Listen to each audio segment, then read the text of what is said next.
Budget લાવીશું, UCC માં આમ કરીશું.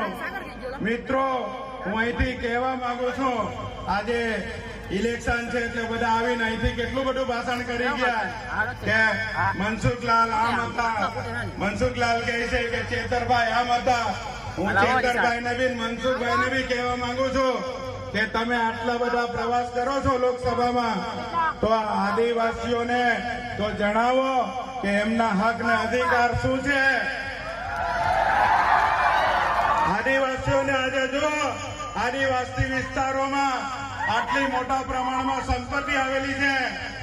આજે સંપત્તિ લૂંટવા માટે કોંગ્રેસ, ભાજપ ને આપ એક સાથે છે. મિત્રો, આદિવાસીઓની કઈ પડેલી નથી આ લોકોને.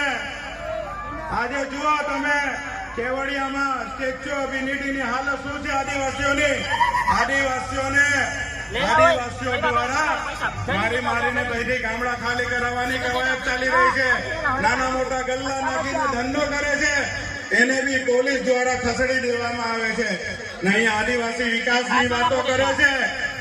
પૂછતા શીખી જાઓ. પૂછો તમે કે ભાઈ અમારા આદિવાસીઓનો આટલા મોટા બજેટ આવે છે, એ જાય કઈ છે. જ્યાં સુધી આ પબ્લિક તમે જાતે નહીં જાગો ત્યાં સુધી આ લોકો આવું શાસન કરતા રહેશે. મનસુખભાઈ આવે કે ચેતરભાઈ આવે, પૂછજો આ ગુજરાતમાં આદિવાસીઓનું કેટલું બજેટ છે. ને સરપંચોને બી પૂછો કે ગામમાં કેટલું બજેટ આવે છે. આજે આ ગુજરાત સરકારે દરેક ગામડોમાંથી 30% બજેટ કાપી લીધું. એ લોકોના પોતાના અધિકારની વાત છે. લોકો પૂછતા નથી એટલે એ લોકો મન ફાવે તેવી રીતના આ સરપંચો એના મન ફાવે તેવો વહીવટ કરે ને ટીડીઓ સાથે મળીને બધું સગે વગે કરી દે છે. મિત્રો, આપણે આશા રાખ્યા કરીએ છીએ.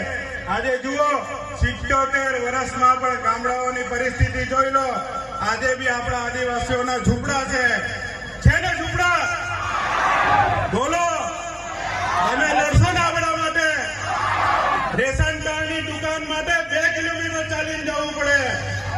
હોસ્પિટલ માટે 5 કિલોમીટર, 50 કિલોમીટર, 100 કિલોમીટર જવું પડે.